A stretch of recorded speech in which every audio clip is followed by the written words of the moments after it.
So, I want to talk quite directly about dealing with discomfort and how to do that in a way that's really going to lead to getting to the root of the discomfort and the root cause that's making us so uncomfortable in the moment, and a different approach to dealing with it than we used to, than the usual approach of distraction and avoidance and trying to get away from the discomfort. And the reason that just talking about discomfort in general is, feels so important to me right now is because that's what this whole thing is about. All the problems, whether we're just talking about symptoms and chronic illness recovery, or we're just talking about suffering in general in life, it's a resistance to discomfort, really. Or the suffering can get more complex when we add stories and narratives and beliefs and past and future. But what's at the root of that? What's at the root of that story, that narrative, is discomfort. And the relationship with discomfort is what I want to explore. Because when we change our relationship with discomfort, it's really a completely different experience, and it's quite a revealing experience. It can be a real teacher. Discomfort, when we change our relationship to it, can become our guide through this process. It can become the thing that shows us where we need to look. It can become the teacher that's going to show us exactly where we're keeping ourselves stuck, exactly where there is resistance coming to the surface.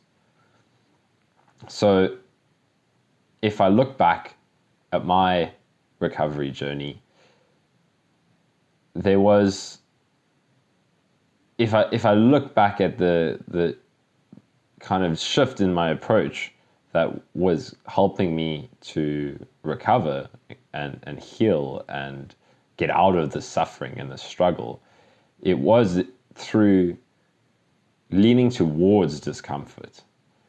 It was through no longer doing whatever I could to fight discomfort, to get away from discomfort, to fix discomfort. It was a complete 180 in going towards.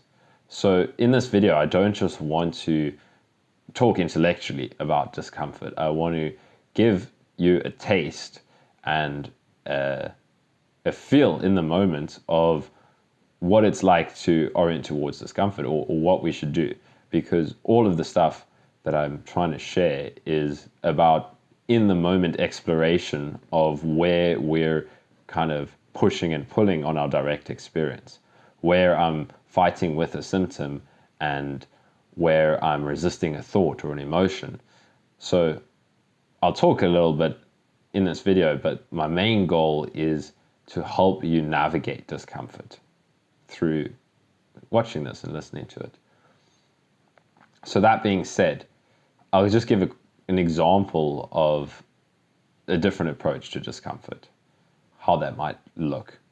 So if I look at an example of how discomfort played out for me today, that's one of the reasons I'm talking about this. Let's say this is what happened. I was sitting and meditating, and I was feeling a lot of intense sensations in the body. And if I'm up in my head and in the thoughts around that, it can get really uncomfortable. But as I shift towards just, okay, what are those thoughts about? What is the physical thing that I'm not allowing myself to feel? That's where discomfort is our guide. It's a spotlight saying, or it's a trigger saying, there's something you're not allowing. There's something you're not kind of feeling, or there's something you're trying to run away from or fight with. So an example, so in that session, I was sitting and meditating, and then one of the things that I noticed was there was a radio playing on in the background in my environment, and it was kind of pulling me up into my thoughts, and at the same time there was resistance to that. There was discomfort around that. And sometimes the approach that feels most compelling is to go and turn off the radio, to go and remove the thing that's provoking me. But I decided to look at it in a different way, because I knew that what's actually bothering me is not just the kind of disturbance of the background noise. There is an element, because it's talking, it pulls up into the head more, because we naturally start to interpret language and words.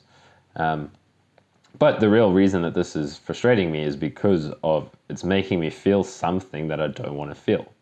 So instead of just instead of just reacting to that feeling and doing what I can to make it go away, it became an area of exploration. It became an opportunity to explore discomfort and see, what is this actually about? And the way I went about that was, okay, what in my direct experience do I not want to feel? What is kind of behind this reaction, this feeling saying I need to turn the radio off, or I need something to be different in this moment for me to feel okay? That's again what discomfort is. It's like something needs to be different for me to feel okay. So the approach that I would recommend would be around that. It's when there's discomfort arising for whatever reason, can I stop and explore what this is actually about?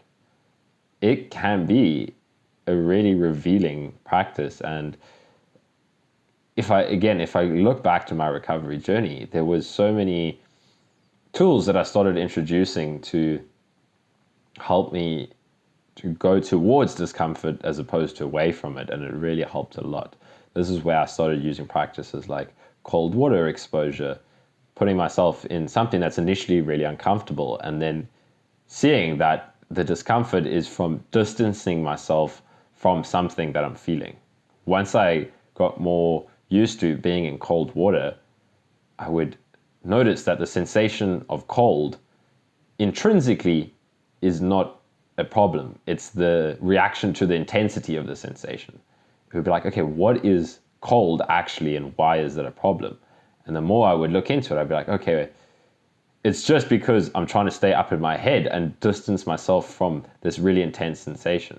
And when something is really intense in the body, and it's a strong sensation, and we're up in the head trying to hold distance from that sensation, it's uncomfortable. That's where discomfort arises.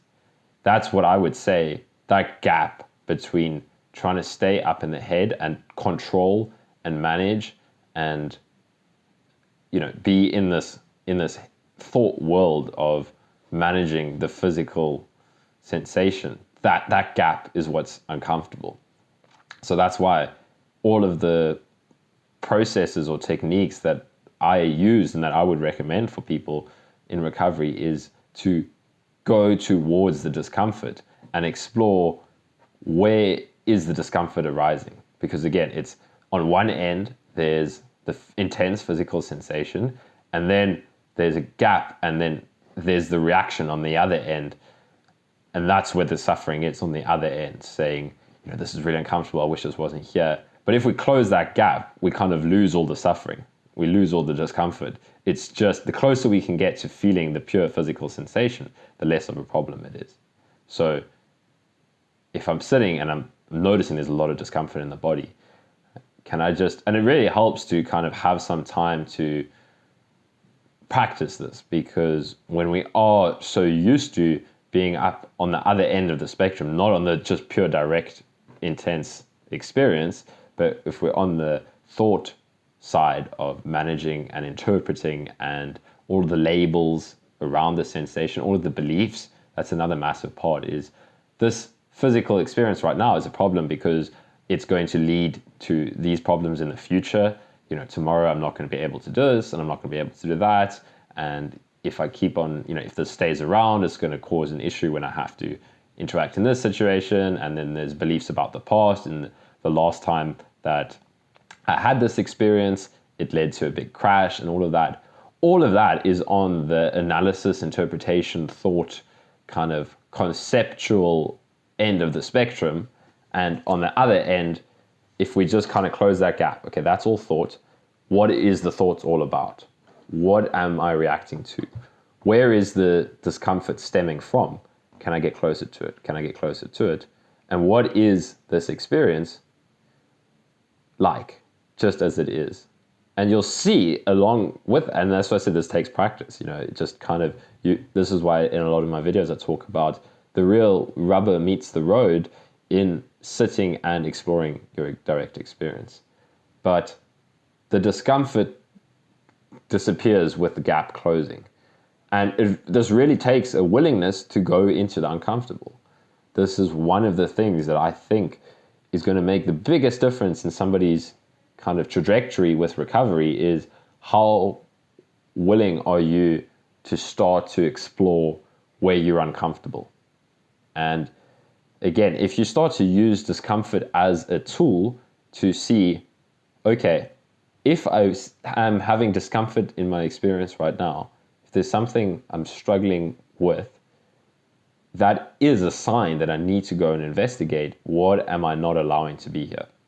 And as you close that gap and you go directly towards the physical sensation of, oh, okay, there's, for example, let's say there's a lot of tension in the chest, and if we're kind of reacting to that, it can make us struggle with our breathing, and we can get up in our head, and then we can kind of have a headache. And this is often how it would play out for me. But if I would just stop and kind of notice all the interpretation, all the thoughts saying, oh my gosh, I'm having a crash. Oh my gosh, the symptoms are too much. Oh my gosh, I need to calm my nervous system. Okay, what am I struggling to feel? And just that, and it's really uncomfortable at first because we're really working so hard to distance ourselves from that. But if I keep coming back to what don't I want to feel? And do I need to react to it? That's probably the key, is can I come to this intense sensation, and what if I just stay there? And what if I don't react in the way that I thought I had to? And then often I would add in the allowance aspect of, can I just allow this sensation to have the space it needs? Because again, if we're trying to kind of force something that's feeling a strong physical presence in the body, that's a strong contraction, a strong symptom, when I'm trying to push that away and push it down, it's uncomfortable because it's intense, and it's that fighting with it, that control, trying to control something that can't be controlled in the head. If I shift that and say, can I give this space? And realize that there is space to it. It's just beliefs that are keeping us stuck. But it's beliefs with strong momentum, and if we don't investigate them, we're not going to see them. But it's a belief that I can't feel this. I need this to go away. This has to go away for me to feel okay. And that's inherently not true. Actually, we'll feel okay by giving this lots of space to kind of just really be felt. And yeah, really just use discomfort as your teacher. If there's ever discomfort, it's a great opportunity. It's a real good opportunity to get a look at where are the resistance patterns and beliefs that are keeping me stuck. And it's absolutely okay. Again, we don't need judgments around this. This is what we need to explore, is these kind of resistance patterns need to be seen, and then we have the opportunity to investigate whether they're actually needed and see how that's actually causing our suffering. We really have to see that if I just sit with the intense physical sensations, but really get to the pure feeling end of the spectrum. And again, this takes practice. So give yourself space to sit, to feel, to practice noticing the thoughts and just keep coming back to, where don't I want to go? For me, the most powerful question always, even on the other side of this, is what do I not want to feel right now? Where is the place that I'm most trying to get away from? You know, if I'm sitting and I'm trying to meditate and it's just feeling restless and uncomfortable, what am I trying to get away from? It's